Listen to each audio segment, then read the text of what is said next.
Horror कहानियां TV. हैवान की वापसी पार्ट 2। जमीन से निकली वो हड्डियां खून से लथपथ थी। उनमें मांस के लोथड़े चिपके हुए थे। देखते ही देखते वो गड्ढा गहरा होता गया और एक खून के तालाब में तब्दील हो गया। पलक झपकते ही अनीता अपने हथेलियों में भरकर उस खून को पीने लगी। कुछ देर तक ऐसा करने के बाद अनीता ने आसमान की तरफ देखा और उसके देखते ही पूनम का चांद पूरी तरह से काला पड़ गया। अब अनीता ने अपना मुंह खोला और उसके गले से ठीक वैसी ही आवाज निकली जो कुछ रात पहले करण ने निकाली थी। वो आवाजें ऐसी थी जैसे कोई बेहद खतरनाक खूनी भेड़िया अपने शिकार की तलाश में बेचैन हो रहा हो।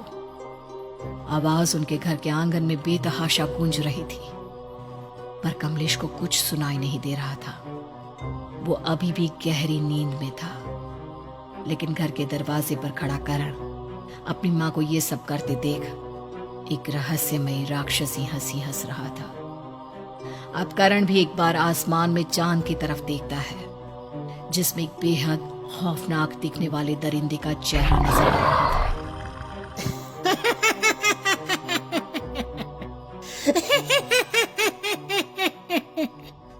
रात बीत गई और अगली सुबह जब कमलेश नींद से जागा तो उसने देखा कि उसकी बाजू में सोई हुई अनीता के कपड़ों पर खून के धब्बे लगे हुए थे। यह देखकर वो पूरी तरह से घबरा गया। उसने अनीता को नींद से जगाते हुए कहा, अनीता, अनीता उठो, तुम्हारे कपड़ों पर यह खून कैसा? क्या हुआ है अनीता? अनीता हड़बड़ाकर अपनी नींद से जागी और अपने कपड़ों की तरफ देखने लगी। ये सब क्या हो गया? मैं तो यहाँ सो रही थी और मुझे तो कहीं चोट भी नहीं लगी। करण को तो कुछ नहीं हो गया? हमें जाकर उसे देखना चाहिए। अनीता और कमलेश दोनों ही दौड़कर करण के कमरे में जाते हैं, लेकिन वो अपने कमरे में नहीं था। यह देखकर वो दोनों घबरा जाते हैं और अपने घर से बाहर भागते हैं। बाहर आते ही वो देखते हैं कि करण नीम के पेड़ की सबसे ऊंची डाली पर बैठकर आसमान की तरफ ताक रहा था। तुम वहां क्या कर रहे हो बेटा? अरे जल्दी से नीचे आ जाओ, गिर जाओगे। मैं नहीं गिरूंगा। मैं इस सुबह को फिर से रात में बदल दूंगा। मैं इस उजाले को घने अंधकार से ढक दूंगा। मुझे ये उजाला बिल्कुल पसंद नहीं। ये कैसी बात कर रहे हो बेटा? क्या हुआ है तुम्हें? तुम ठीक तो हो ना? कुछ भी ठीक नहीं है और आज के बाद यहाँ कुछ भी ठीक नहीं होगा। वो देखो, उस तरफ क्या है? करण ने उस गड्ढे की तरफ इशारा किया जो रात को अनीता ने खुद अपने हाथों से खोदा था। जब कमलेश ने उस गड्ढे के अंदर झांक कर देखा तो वहां पर कुछ सड़ी हुई लाशें थी जिन पर कीड़े बिलबिला रहे थे और बेहद गंदी बदबू आ रही थी। ये देखकर कमलेश हैरान रह गया। ये सब क्या है? किसने किया ये सब? तुम ऐसा अजीब बिहेवियर क्यों कर रहे हो बेटा? नीचे उतर कर आओ। आ जाओ बेटा। अनीता, तुम समझाओ ना अपने बेटे को, क्या हुआ है इसे? लेकिन तभी अचानक कमलेश ने महसूस किया कि अनीता का शरीर हल्का नीले रंग का होने लगा है। उसकी गर्दन चरमराकर टेढ़ी हो गई और उसकी आंखें लाल हो गई। अनीता की आवाज पूरी तरह से बदल चुकी थी। वो जो कर रहा है सही कर रहा है। अब वो हमारा बेटा नहीं रहा, अब वो एक हैवान बन चुका है। हैवान, और एक हैवान की माँ होने के नाते मैं उसका हर चीज में साथ दूंगी। ये सारा नजारा देख कमलेश के होश उड़ जाते हैं। उसे समझ में नहीं आता कि आखिर उसके घर में हो क्या रहा है। वो डर और घबराहट में बुरी तरह से चीखने लगता है और वहीं बेहोश हो जाता है। कुछ घंटों के बाद जब कमलेश को होश आता है तो वो रात के अंधेरे में खुद को एक जंगल के बीचों बीच पाता है। उसके पास ही किसी ने आग जलाकर रखी थी। काले कपड़ों में एक तांत्रिक के जैसा दिखने वाला आदमी उस आग के पास बैठा, उस आग में सिंदूर और न जाने क्या क्या अजीबोगरीब चीजें डाल रहा था। और उसके पास बैठे करण और अनीता जोर जोर से अपनी गर्दन हिला रहे थे। उनके सामने कटोरे में खून भरा हुआ रखा था। ये सारा नजारा देखकर कमलेश की हालत खराब हो गई। वो डर से बुरी तरह से कांपने लगा। अब मैं तेरी बलि चढ़ाऊंगा। नरबली, और उसके बाद मुझे उजाले को अंधेरे में बदलने की ताकत मिल जाएगी।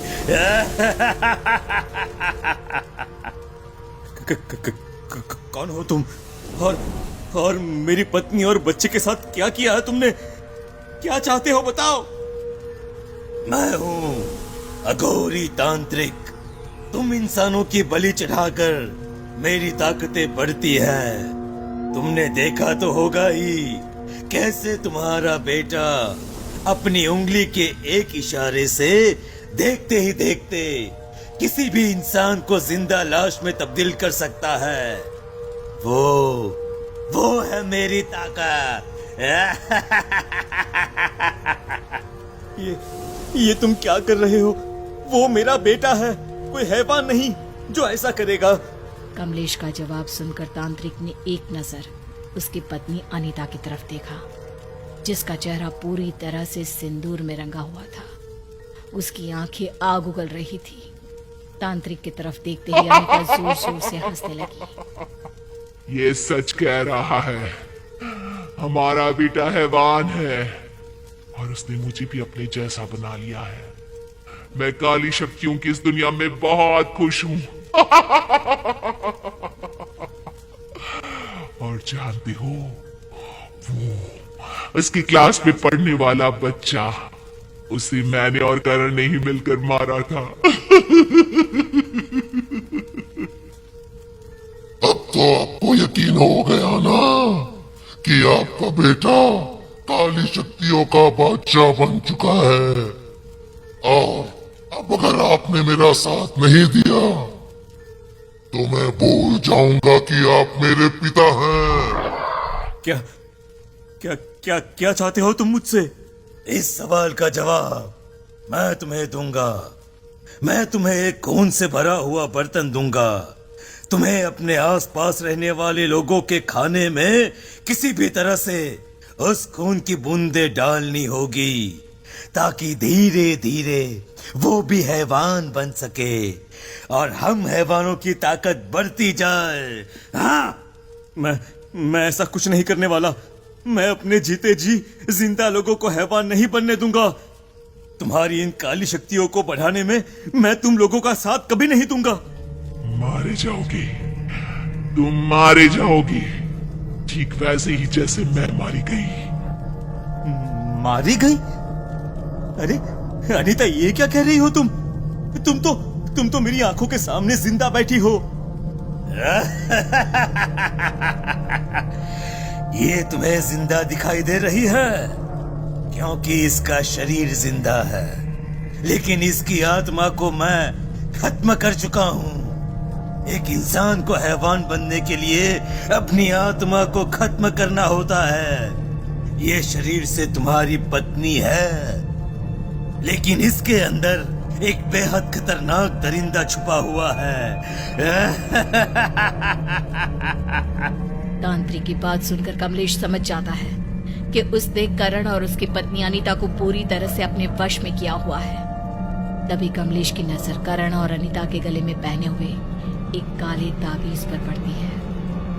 मुझे लगता है कि यही वो ताबीज है जिसकी शक्तियों की वजह से करण और अनीता उस तांत्रिक के वश में हैं।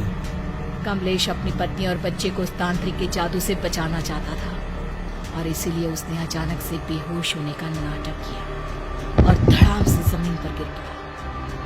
उसे गिरते देख तांत्रिक अपनी जगह से उठ खड़ा हुआ और उसके चेहरे पर पानी डालने लगा, पर कमलेश पानी डालने की बात भी नहीं उठा। ये देखकर तांत्रिक अपनी झोपड़ी में गया। इसी मौके का फायदा उठा कमलेश ने लपक कर अनीता पर हमला कर दिया और उसके गले से ताबीज छीनने लगा। ये ताबीज मुझे दे दो अनीता, दे दो, छोड़ो इसे, छोड़ो। अनीता और कमलेश के बीच खतरनाक हाथापाई हुई। अनीता ने अपने नुकीले नाखून कमलेश के गले में गाड़ दिए, जिसके बाद भी किसी न किसी तरह हिम्मत करके कमलेश ने अनीता के गले का ताबीज छीन लिया।